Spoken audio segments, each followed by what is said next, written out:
네, 라피톡에 오신 여러분을 환영하고 축복합니다. 오늘은 응답받는 기도 세 번째 시간, 아브라함의 기도, 의를 위한 기도 함께 묵상하도록 하겠습니다. 그 사람들이 거기서 떠나 소돔으로 향하여 가고 아브라함은 여호와 앞에 그대로 섰더니 아브라함이 가까이 나아가 이르되 주께서 의인을 악인과 함께 멸하시려 하시나이까. 그 성 중에 의인 50명이 있을지라도 주께서 그곳을 멸하시고 그 50 의인을 위하여 용서하지 아니하시리이까. 주께서 이같이 하사 의인을 악인과 함께 죽이심은 부당하오며 의인과 악인을 함께 하심도 부당하니이다. 세상을 심판하시는 이가 정의를 행하실 것이 아니니이까. 여호와께서 이르시되 내가 만일 소돔 성읍 가운데 의인 50명을 찾으면 그들을 위하여 온 지역을 용서하리라. 여러분은 여러분의 원수를 위해 얼마나 기도하십니까? 나의 원수가 잘 되게 해주세요. 내 원수가 들어가나 나오나 복을 받게 해주세요. 내 원수가 오늘도 행복한 날만 되게 해주세요. 제가 말해놓고도 저 스스로도 민망해지는 기도인 것 같습니다. 하지만 오늘 읽어보신 성경 본문을 보시면 방금 제가 한 말 정도의 말을 바로 아브라함이 하고 있다는 것을 우리가 집중해서 봐야 합니다. 창세기 18장에 나오는 아브라함의 기도는 하나님의 심판 앞에 놓인 소돔과 고모라에 대한 내용이 나옵니다. 20절에 죄악이 심히 무거워 곧 심판하시겠다는 말을 아브라함에게 말합니다. 이때 아브라함이 하나님 앞에서 22절에 그대로 서 있습니다. 그리고 아브라함의 기도가 시작됩니다. 50명, 45명, 40명, 30명, 20명, 10명. 성경은 이 과정을 아주 자세하게 그리고 있습니다. 그리고 하나님께서는 약속을 해주시죠. 내가 신명으로 말미암아 멸하지 아니하리라. 이 기도가 단순히 아브라함과 하나님과의 끈끈한 관계, 기도를 끝까지 해야 한다는 교훈 또는 롯을 구하려는 아브라함의 노력으로 보일 수가 있습니다. 하지만 이 기도의 단편적인 면만을 보고 있습니다. 18장 22절부터 26절에 나오는 아브라함의 기도는 소돔과 아브라함의 관계를 통해 좀 더 입체적으로 봐야 합니다. 창세기 14장에 아브라함과 소돔의 관계가 처음으로 맺어집니다. 그것도 아주 은인으로 만났다가 홀대를 받는 장면이 연출됩니다. 소돔 왕이 아브라함에게 이르되 사람은 내게 보내고 물품은 내가 가지라. 물론 롯을 구하려고 달려간 것이지만 소돔 왕은 아브라함에게 아주 큰 빚을 졌습니다. 목숨을 구해준 것뿐만 아니라 재산까지 모두 지키게 해줬습니다. 이러한 아브라함에게 소돔 왕은 이렇게 말합니다. 사람들은 내게 돌려주시고 물건은 그대가 가져가시오. 이 말이 단순하게 보면 물건을 가져가라고 하는 것처럼 보일 수도 있지만 그것은 아닙니다. 아브라함이 마치 재산을 바라고 목숨을 바치는 것처럼 보이게 만들어 버렸기 때문이죠. 선을 가지고 했던 행동을 완전히 성격을 바꿔서 저급한 탐욕으로 바꿔버린 것이죠.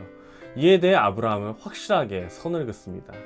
아브라함이 소돔 왕에게 이르되 천지의 주제이시오 지극히 높으신 하나님 여호와께 내가 손을 들어 맹세하노니 내 말이 내가 아브라함으로 치부하게 하였다 할까 하여 내게 속한 것은 실 한 오락이나 들매끈 한 가닥도 내가 가지지 아니하리라.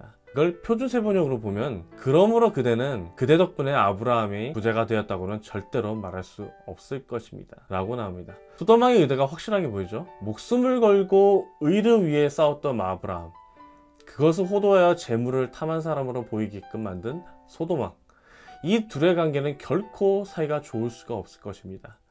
어찌 보면 원수라 해도 괜찮을 법한 상황, 아브라함에게는 너무나 괘씸한 소돔 왕이었습니다.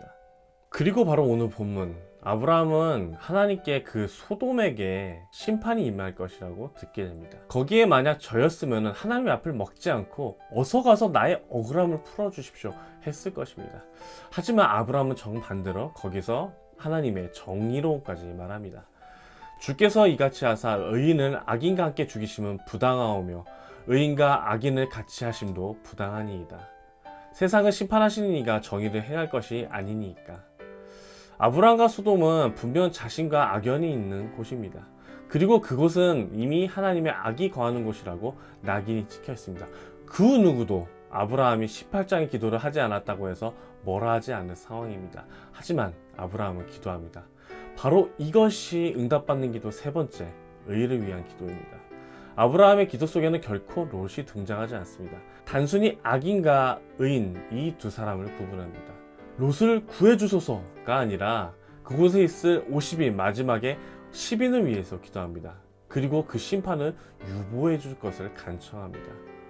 그리고 아브라함에게는 이미 엄청난 권세가 있었습니다.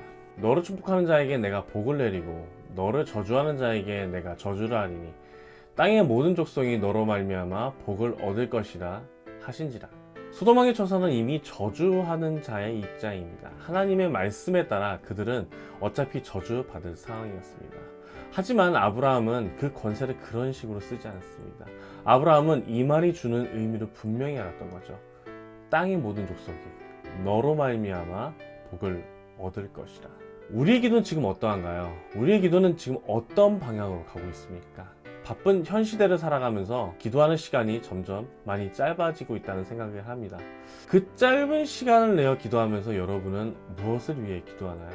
오직 나와 내 주변, 나에게 아주 호의적인 사람들, 필요하고 중요한 사람들을 위해서 기도하시나요? 우리나라의 아주 적대적인 나라를 위해서, 오늘 나를 괴롭혔던 사람을 위해서, 이 불합리하고 상식밖의 사회를 위해서 기도하는 시간은 얼마나 되십니까? 창세기 18장은 아브라함의 기도도 중요하지만 2장에 먼저 나오는 것은 이삭에 대한 예언입니다. 먼저 아브라함에게 이미 응답을 주시고 이제는 아내인 사라에게 확실하게 이삭이 있을 거라 약속해 주십니다. 그리고 그의 나이 100세에 이루십니다. 그런 의미에서 소돔과 고모라의 사건은 하나님의 확실한 보증수표인 것이죠. 또한 신실하신 하나님임을 더욱 우리에게 상기시킵니다. 당장 벌을 받아야 할 사람이 벌을 받지 않는 것에 대해서 분노하시기보다 오히려 하나님께서 이루어 가실 그 나라와 영광을 위해서 함께 기도하는 여러분과 제가 됐으면 좋겠습니다. 응답받는 기도 세 번째 시간, 아브라함의 기도, 의를 위한 기도였습니다. 마지막으로 닭살이 돋는 묵상 함께 보시면서 묵상하도록 하겠습니다.